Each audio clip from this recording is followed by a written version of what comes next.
Hi. Welcome to the live broadcast. I'm going to wait a minute because I think that we are looking for some people to join us. I'm so close on this. I'm live. Yay! I'm so glad to see you this Friday. It's been a couple weeks and I wanted to get another live thing out there. Some people are joining. That's awesome. I hope you guys are. It is beautiful in California. Beautiful and sunny today. It is not always, but it is today. Hey, welcome everybody. I want to say hi, and today I'm gonna give you 5 tips for living a great weekend and on into next week by living in the opportunity culture. What is that, you say? I know you've heard me talk about the opportunity mindset for a while.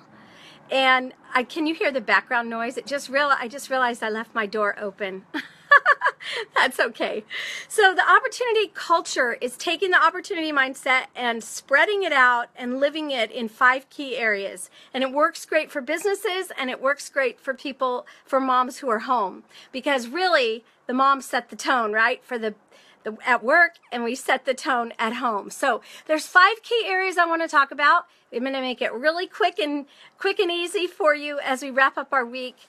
So the first area that I want to look at, when you choose to live in the opportunity culture, the first area that I want you to think about is how you can create an opportunity culture, meaning you can reframe what's happening in your life from the negative to the positive so that you're better able to live in that opportunity culture. And you do that by creating a vision for what you want.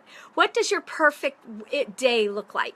What does your perfect week look like? I'm getting a message. Swipe left to see the people watching your video live. Well, let's swipe left and it's not working. Oh, that's so typical. Oh, well. I'll just have to trust that you're on there. So, okay, so what would your ideal week look like? What is your vision for your ideal week? So, how does it look when you're working with those tricky coworkers? How does it look when you're making those sales calls? How does it look in your mind when you're giving that customer service? Because really setting that vision is the first step to creating the culture that you want. I'm encouraging you to make it the opportunity culture.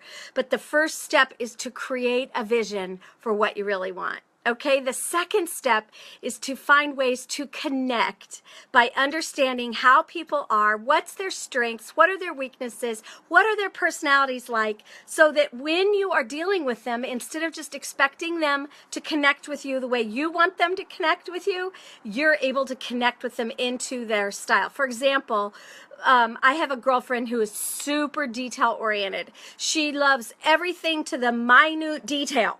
Now, those of you who know me know I am not that much of a detail person. And so the details get past me very easily. But when I'm dealing with my girlfriend who loves all the details, what do I have to do?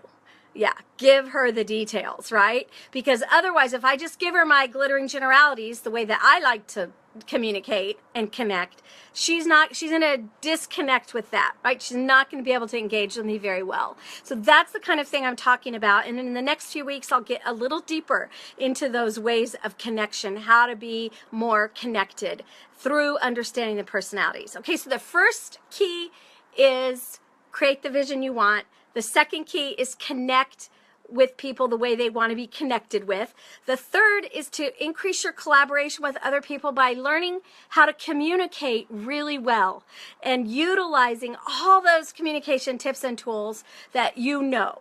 Now, some of you know a lot already and some of you don't. I'm going to be giving more in the weeks to come as I really dig into what are the effective communication tools that will allow you to collaborate most effectively.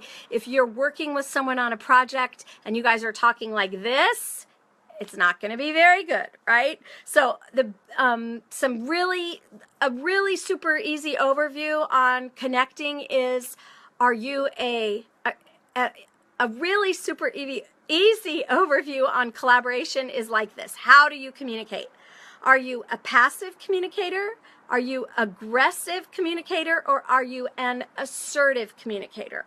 I'll have to do another little training on what those three are. The words are pretty self-evident, but I'm thinking that sometimes we just communicate out of our normal way of being. And if, like, I'm pretty aggressive naturally, I try to be assertive, but I tend to be more aggressive. My husband tends to be more passive. And if I just come at him in my full Christy, it doesn't work very well. I have to try to meet him in the middle, and then he and his more passive communication style has to move to the middle to meet me, so we have better communication. So I'll talk more about that coming up here pretty quick in a few videos ahead. All right, so we got to create the vision. We've got to connect through the personalities. We're going to collaborate by our communication styles. And fourthly, we're going to cultivate the people who are the customers, if you will, customers in our life. So that could be your family members, or that could be your coworkers, that could be your clients. Because a savvy opportunity culture person knows that our customers are not just external, they're also internal. So we want to look at both of those, and I'm going to give you some tools in the weeks to come of ways that you can really, really cultivate those people in your life. So we'll talk about expectations, and we'll talk about interactions and what to do when you screw up, because we all do that from time to time. So think about this weekend as you're cultivating the customers in your life. It could be your family or your work customers. How are you paying attention to what they expect? And then how are you meeting those expectations? Say that's just a little tidbit. And finally, the fifth key, are you ready? The fifth key is to contribute. Creating a culture of opportunity, the opportunity culture, means that we get to contribute from our strengths and from our passions. What are you most passionate about? And how are you finding ways to utilize that passion in your workplace and in your home life? Are you passionate about, I don't know, are you passionate about soccer? I know a lot of people who are passionate about soccer. Well, you would think, gosh, I'm passionate about soccer, Christy. How could that play out in my work?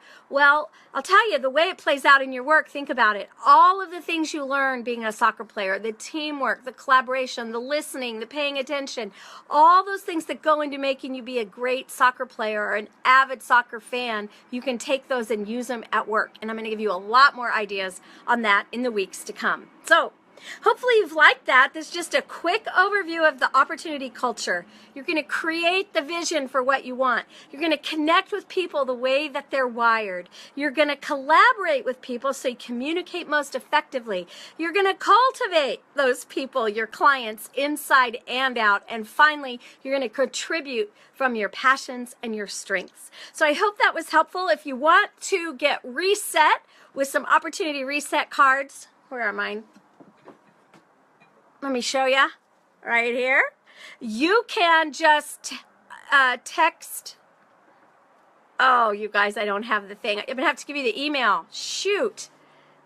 Let me see. Let me think where that text is. I can't think of it. What did I say about the details earlier?